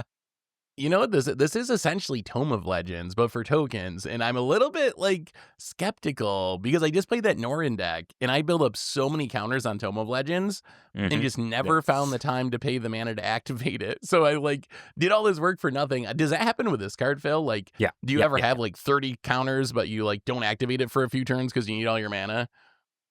Yes. It's easy to get the counters. Obviously, paying the mana is... Yeah, It's a good rate, but 3 would be nice. free would be But- sweet. Like, Then I can see it if you play a hyper-efficient deck, right? So, like, for example, we play Bounce Lands. Bounce Lands enter tapped, right? That's the same as paying 1 mana, essentially, right? Because if you had an untapped land, it would cost you, you'd be able to use that for mana. So we're paying 1 mana to draw a land to our hand. That's the same as activating Staff of the Storyteller, right? So I guess if you play like a hyper-efficient deck, you might be able to make this work. But then if you're playing a hyper-efficient deck, why are you playing Staff of the Storyteller? So It it's comes with a body. It's a flying 1/1 That is body. nice. That's not it flies. bad on turn. It flies, which is Yeah. actually a big deal because it Can can flip a get my Dowsing Dowsing Dagger to get in there, right? It gets you to Interesting. max speed. Interesting. Okay. Creature type cards. So cards that care about a specific creature type. Vanquisher's Banner. 5-mana artifact. As it enters the battlefield, choose a creature type. Creatures you control of the chosen type get +1/+1. Whenever you cast a creature spell of the chosen type, draw a card. Notably, this is not once per turn, so you could chain off your creature spells. Still does the job. Still good? Still great. Or power Yeah, creep. this is still a house in any kind of Kindred deck, right? Like, I like it. I like it. I still play this? I still play this. I like the trick is to hold all your creatures and do nothing for 5 turns. So what you want to do is ramp, Vanquisher's Banner, untap, and then start chaining your creatures off to draw spells. Because don't fall into the new mistake of like curve out with your creatures, play Vanquisher's Banner, and then not have any more creatures, or you're like top decking one at a time or something to like attempt to do this, right? And I think it works better with small creatures rather than like, you know, play one dinosaur a turn or play one dragon a turn. If you're playing like 2/2s or whatever, you can actually draw a lot of spells because it's 5 mana. You're in Mind's Eye territory. It's got to draw a lot of cards before before you become efficient. It's played in like right? Angels or something. The Angels and Dragons, they usually don't really draw that many cards. I gotta check my deck list. Angels are shrinking though. They are shrinking in cost. That is true. So, they're against. I feel like cats and like that might be the Merfolk, like some sort of low to the ground white. Yeah, Elves, goblins. Oh yeah, and then, only in white. Then yeah, so then it has to be cat. Oh right. Oops. Folk hero. It's 1 in a white, 2 mana, legendary enchantment. It's a background. Commander creatures you own have whenever you cast a spell that shares a creature type with this creature, draw a card. This ability only triggers only once each turn. The once a turn makes me not as interested in taking up a card slot in my deck for this. I mean, it's technically 2 mana Welcoming Vampire, but it requires you to have your commander on the battlefield, which I think is actually a big ask. About, like, if you have partners, this can trigger twice, once of each creature, right? So with partners, this should be good. If they have in mono white, the same time.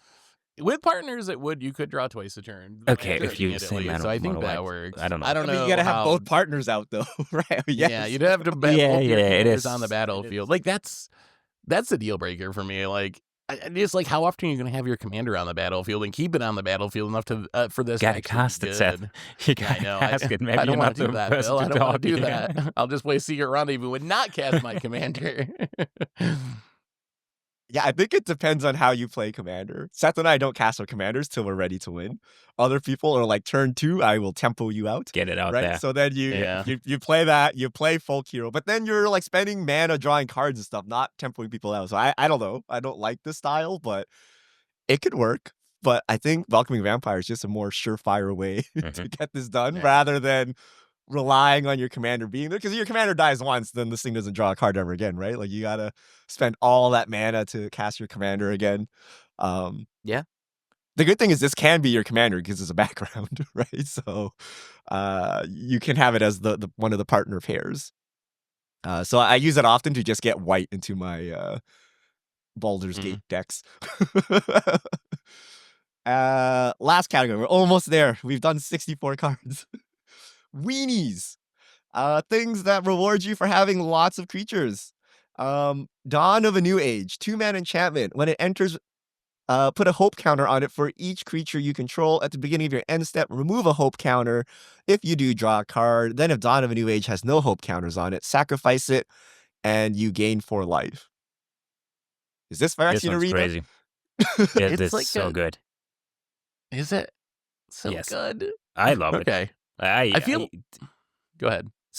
So I played whenever one of these decks where I say, I maybe play a Spirited Companion, or like I do usually play Sand Scout, like the Clash types of white decks I play, where I just have creatures lying around.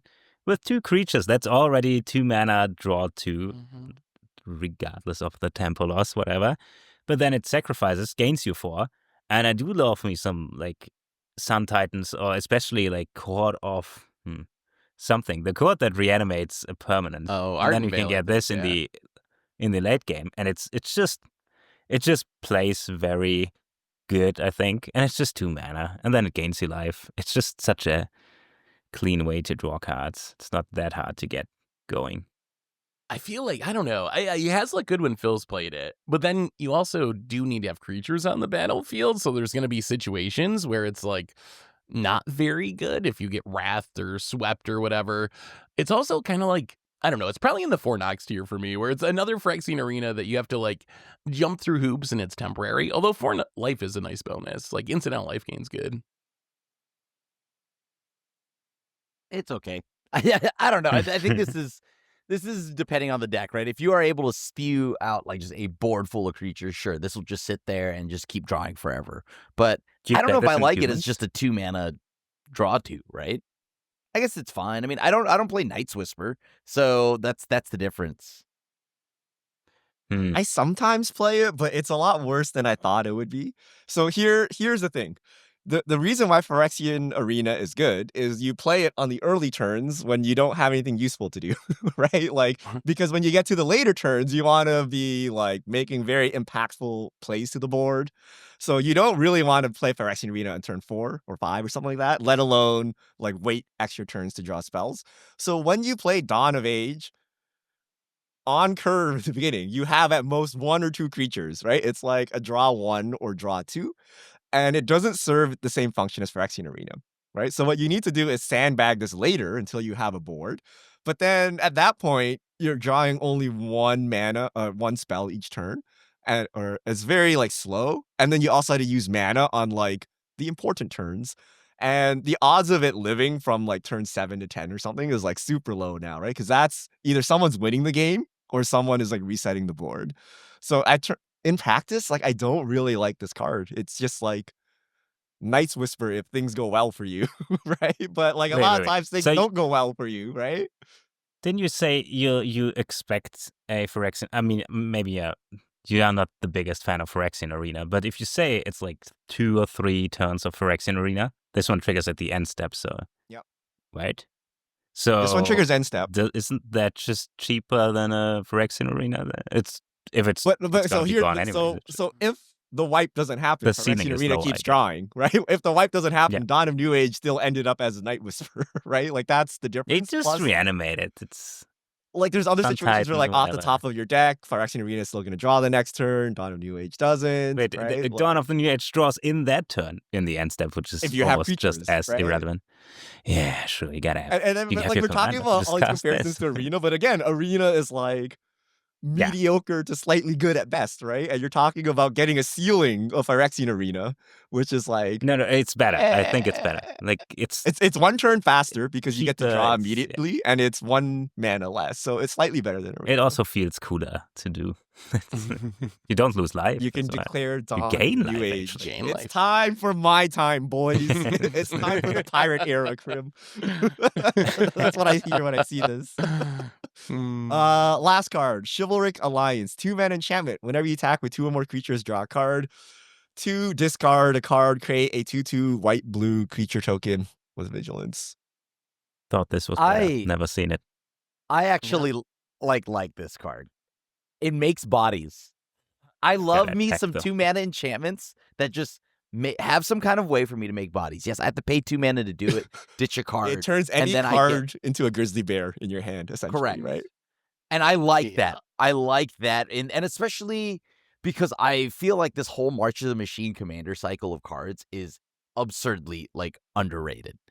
This card seems cool. I would try it again. I don't know what what decks I would play this in. As of right now, it was good in like the Knights deck because the Knights deck loved discarding and reanimating. So I don't know if there's any white, like just mono white decks that love ditching their own cards here. But Land I tax. know of what? Oh, okay. Land tag. Oh, is it not card draw now, Krim? It's still not card draw. It's still, this is closer to card draw because it actually says draw a card. But yeah, like I don't know. I kind of like this card. I should try this more. What do you think about the when you attack with 2 or more creatures, draw a card clause?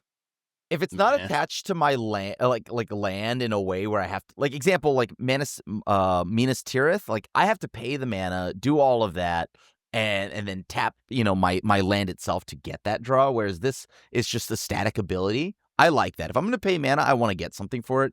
So getting like a 2/2 with Vigilance, white blue knight with Vigilance is cool. So I think this card is sweet. And I think that passive or whatever, whenever you attack with 2 or more is fine. It is kind of capped at once per turn, right? There's no shenanigans because it's just whenever you attack. So it's not like when you attack a player or anything like that. So there's not really a way. So you're kind of getting a Phyrexian arena again, I guess. We're back to yeah, it is Phyrexian arena. Which is fine. I guess if I could take advantage of discarding the cards because I need him in the graveyard or is triggering something, then I'm pretty hyped about it. Then I think it's good. But just as card draw, if I can't really take advantage of the discard mode, I probably have better options. We went through a lot of cards. I imagine this isn't going to make the cut in a generic deck. Maybe if I have small flyers, because attacking with 2 creatures kind of means you're at least safe is on it board. Like, how many Richard? times do you... Yeah, can you bird? No, it's Attacking so with bad 2 in is Birds. kinda... Because in Birds, I can pay 4 mana and draw like 60,000 cards as opposed to 2 mana draw 1. Because I was like, wait, flyers, that's a great idea, Phil. But I'm like, no, I wouldn't play this at all. Yeah, so usually attacking with 1 creature is easy because then you have this 1 creature that has like evasion or something. But 2 creatures kind of means you need to be in it. Like if you want to reliably trigger this, you're either in a very aggressive deck or you already are in the lead. Yeah, but tokens, you're just going to chump 2 tokens every turn. I mean, Like, I actually am very down on cards that require you attack with 2 or more creatures, especially repeatedly. Like, if it's just once, like, we can make that work. But to have the board to be able to attack freely and at who I want without everything dying is very difficult. And if all I'm doing is just drawing a card, I don't like it. Like, you have to have flyers essentially, right? Or like big enough bodies, and you're sending the bodies in ways that they don't die, right? If someone, like, if your arch enemy has blockers and you don't want your creature to die, you got to send it somewhere else, and you're altering your game plan just to draw a card. So I actually don't like this effect, and I agree with Krim and Seth. Like, if you cared about the knights or a discard outlet or something, you can make it work. Oddly enough, Birds, this might actually be somewhat reasonable, but because you can draw 50 cards off your Buy Enough Asta, and Derevi gives you a lot of instant speed mana for free, so then you can discard your whole hand to make like 10 2/2 knights, right? It's some kind of weird finisher, but like literally a Buy Enough Asta or something like does way more work than this Chiveric Alliance. So if you're going wide, but then that's a blue card. See, this is a white card. Yeah. But yeah. Again, it's like, do all this work, you get Phyrexian Arena at its ceiling, and I'm like, eh. I'm like, eh. So, that is our white card draw. I think we've listed almost literally everything. We got counters. Oh, we got the counter section, even though it's... I don't know what Rammer's... Oh. So there's just Dusty and I guess Exemplar of Light. Okay, wait. Tomer had some last-minute additions. And whatever let's do counters so that we're truly core is comprehensive. Okay, let's see what these cards are, because I've never heard of any of them. Lord of Light is so good. Dusk Legion Legionalist. No, yes. Dusk Legion Duelist. 2 mana 2/2. Vigilance. When 1 or more +1/+1 counters are put on it, draw a card only once each turn. 4 mana 3/3 Exemplar of Light. Whenever you gain life, put a +1/+1 counter on this creature. When you put 1 or more +1/+1 counters on this creature, draw a card only once each turn. And then Rammus Ecker, Ancient Shield. 4 mana legendary artifact. When you cast your second spell each turn, draw a card, then create a 0/3 white wall creature token with Defender. At the beginning of combat on your turn, creatures you control with Defender gain Exalted until end of turn. God, this what an awful magic card. That's not bad, no? Isn't the Rammus card like kind of legit? You just spent 4 mana for that? You gotta spend 4 mana, then you gotta cast another spell, and you gotta cast 2 then you spells. Get to draw a card. And make it fall. What deck would you put that in, though? Like, I don't know if I was in a draw 2 deck, but I don't know if I need. If I was in a draw 2 deck, but I don't know if those decks are in white. I mean, not as much as I'd like to. Yes, I'd love to. I plan to, but then my plans don't always come to fruition. And if they're not coming to fruition, that's 4 mana do nothing. Oh, it's not draw 2. It's cast 2. It's cast 2. Wait, that's not counters as well. We kind of skipped over the actual counter cards and the other ones. I don't know why Tomer had it in it. Okay, so Dusk Legion Duelist and Exemplar of Light. they're like okay, right? Whenever you put a +1/+1 counter, Exemplar of Light draw a card. Exemplar of does Light is overlap gas. with life Well, gain, and Exemplar of Light is I think it's gas pretty in a good. life gain deck. Yes, Like if I'm exactly. Soul Sisters, it's gas. I don't know why it's on like technically it says counters, so It I guess draws that's why with it's the on counter, counters. I But guess. I don't know if I play in a counter deck. I play in a Soul Sister deck. Dust Legion Duelist, I feel like is kind of filler level. Like I don't know. Even in a counter deck, would you play that If you have- over Secret Why- Rendezvous or something? I guess that's Yeah. because you You got to don't. play a 2-drop, and it has to live, and you got to put a counter on it, and your reward is once a turn you get to. That sounds like the worst Phyrexian arena. It depends on the deck. So if you are trying to like stack counters to go big on something, then you probably don't want to choose the Dusk Legion Duelist. Oh yeah. Right? But if you are playing Cathar's Crusade, where counters are just being spammed everywhere, well, then you don't care that they're going on here. You Yeah. get to draw a card. That's fair. We all play. What's the Simic? What's the Simic thing that we play? It's like 6 mana. When you get +1/+1 counters on it, it draws cards, and it comes in with +1/+1 counters. Oh, Fathom something. What are we Mage. talking about? Yeah, what There's card? a Civic one It's that's this like thing one of the that best should be cards. within It's like the artwork. I don't know. Passing Wolf or something. Oh Or, god, this is Island? Oh god. The one that's a No, land? no. Is it Fathom Mage? Prime Speaker Zagana. Oh, this? Prime Okay. Speakers again. I Right, forgot where about you, that it's, card. this is the same Yeah. effect, except you can't self-draw. Like, I mean, it's not because that one can self-burst card draw, but like once it's on the battlefield, it keeps drawing cards. So that's that at 2 mana. What I find for playing Cathar's with this Crusade. card, Cathar's I haven't played Crusade. with it too much in standard, but I think you're actually right, because the problem I've run into it is if you're just putting single counters on things, this isn't usually what you want to put it on. You usually have a better thing to put it on than that. So then if you want to draw the card, you got to put it on the bad ground-bound creature. So I think you're right. Like if you're just like spewing counters everywhere, it's good. But if you're more like of a targeted counter deck, +1/+1 counter deck, then I think it's more medium. All right, here's a real test. Krim, Black Pantherable or no?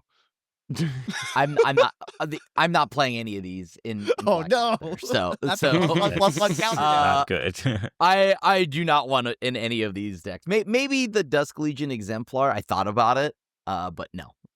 That's just both card names together. That you mean Dust Legion Duelist or Exemplar? Or sorry, by- Dusk Legion Duelist, the 2-mana vampire. Okay. That one I used to want it in the deck, and then I took it out. And then Exemplar of Light, I thought about it as well, just because you can move counters onto it. But it feels like a lot of work to get that card draw. So, yeah, no. Okay, so last card, the Ramus Ecker thing. So it's the 4 mana. When you cast your second spell each turn, draw a card, then create a 0/3 wall. Isn't this like low-key amazing?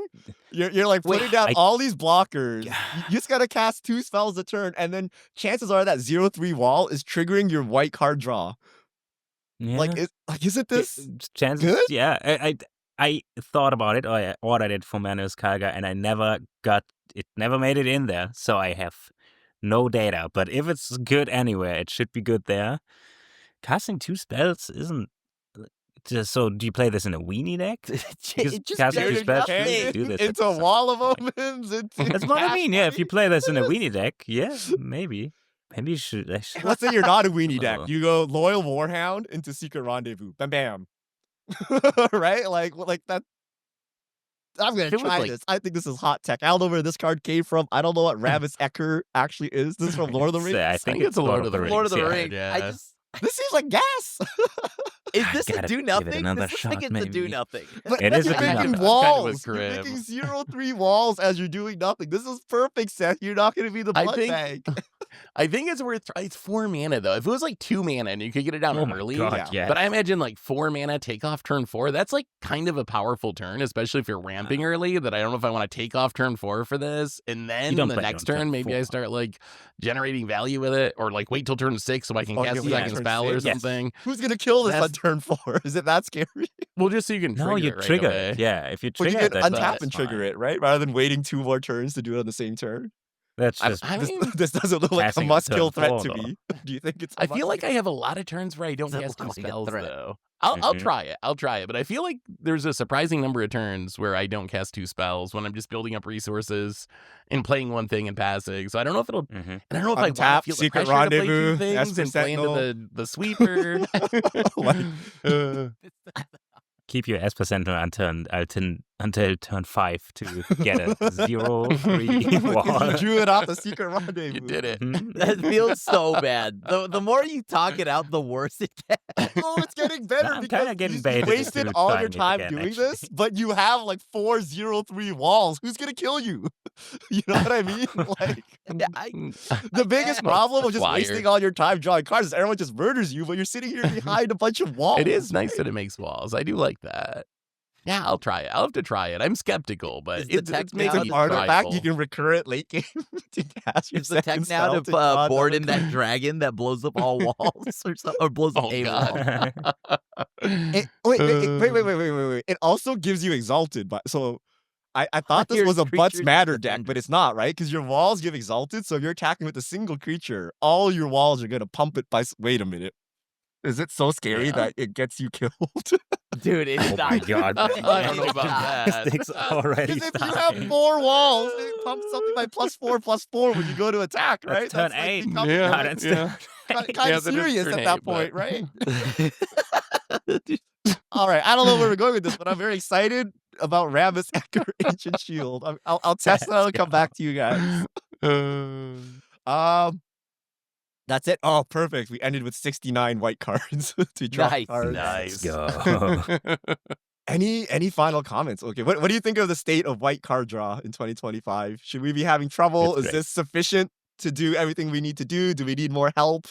Do certain archetypes need more help or anything? Or are we good to go? I'm sure there's some fringe archetypes you could point to that I can't even think of that were like, oh, my very niche thing could use more card draw. But really, I think white's one of the best card draw colors. And all the major archetypes have really powerful card draw. And you don't even really need archetype-specific card draw. Because if you go back to the very beginning of the cast with the stacks and no synergy stuff, you have insane card draw that you can just play in any white deck. So I think white's doing very, very well.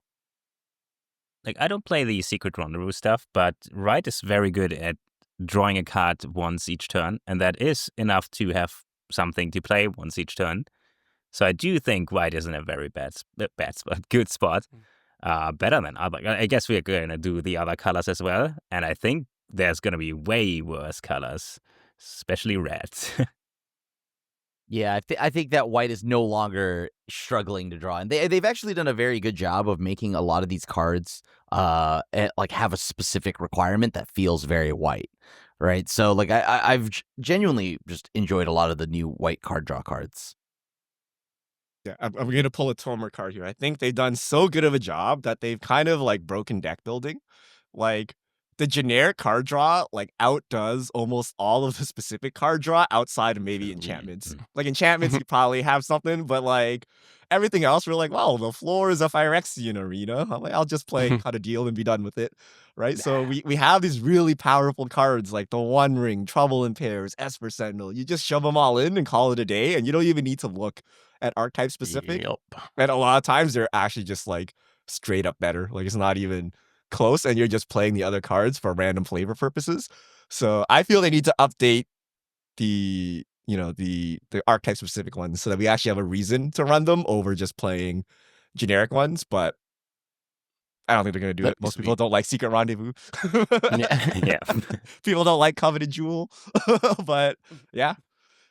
That's our card draw. Let us know if we missed anything. Have we missed any categories? Have we missed any cards? What do you think about some of these choices? What do you think of Phyrexian Arena as a ceiling? Maybe that's the wrong metric to be using. But I feel we use that as a metric to compare a lot of these ones. So let us know in the comments. It makes sense. I mean, how come we didn't say that for Welcoming Vampire? Isn't that just Phyrexian Arena? It's once each turn, right? I don't know. No. Let us know in the comments, and we'll see you all back here next week.